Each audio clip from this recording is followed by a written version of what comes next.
it's me, Pam. Today I'm going to show you something a little different. I know usually I am showing you something from Epicure that involves the multi-purpose steamer. I'm also a big fan of the meal solutions. I'm a big fan of the raw to ready concept in 20 minutes or less.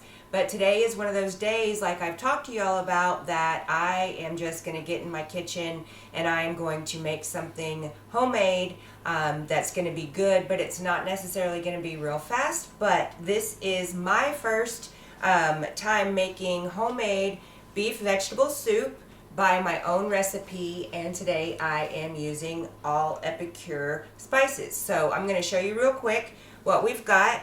We've got about just a little over 1.5 pounds of beef stew meat, which I'm going to actually cut that down a little bit and make it a little bit more bite-sized pieces than as chunky.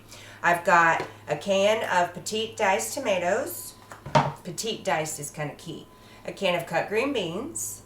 And then the rest of my ingredients are all raw, right from the garden. So this is a soup mix that I picked up at my store. This is always the basis of my vegetable soup anyway. And so I'll just go through real quick the vegetables. We've got some cilantro.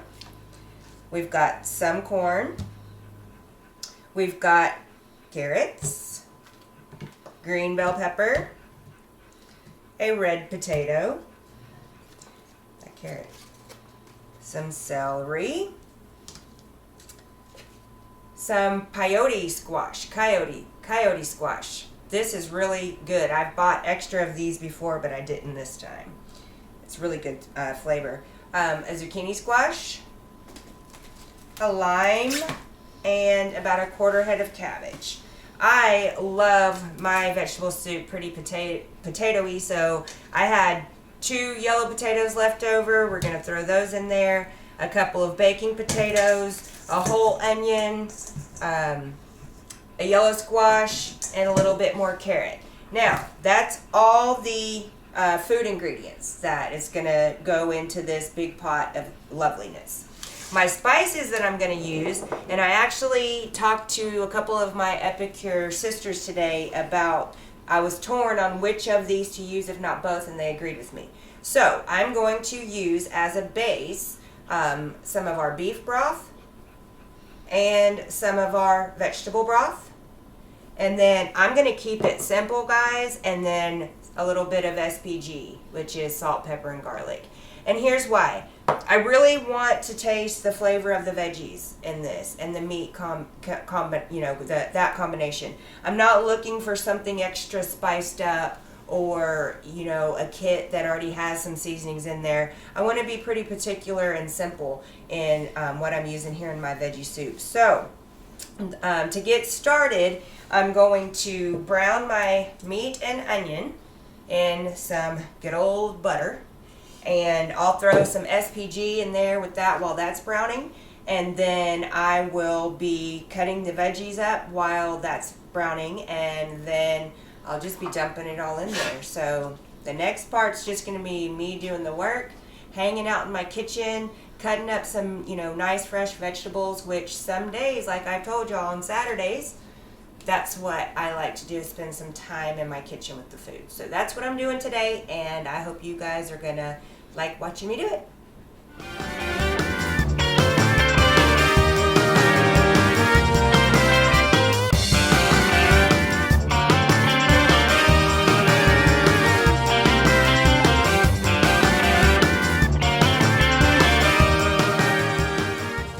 So we've got the meat and the onions that were browned with some butter and some salt, pepper, and garlic.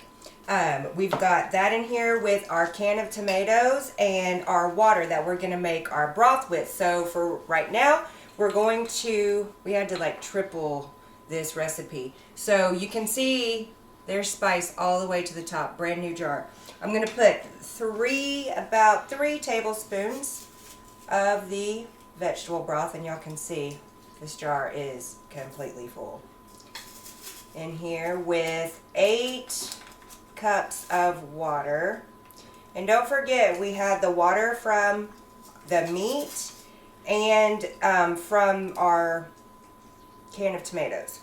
So we had some liquid on top of the 8 cups of water. So now, another brand new jar, full all the way to the top. I'm going to put the beef broth in there now, the seasoning for that. And then I'm going to put this back to boil and let the broth kind of mix. And then once that boils, then I'm going to dump all these vegetables that I'll show you in just a second. Man, oh man, oh man. Okay, so now we've got our seasonings in there. And what I'll do as I cook this is I'll taste it as the vegetables kind of start simmering through there. And I'll taste the broth to see if it needs more of anything. So I'm going to get hubby to put this back on the stove and give that a stir. And then here is our huge bowl of potatoes, carrots, squashes, cabbage, a little bell pepper, corn, and yeah. So, super excited. Once the meat mixture gets boiling really good and I feel like that broth has kind of had a chance to simmer in there for a minute, then I'll just dump these vegetables in, give it a stir, and I'll put the lid on it and check it after about 30 minutes to see where we're at seasoning wise. So that's what's next.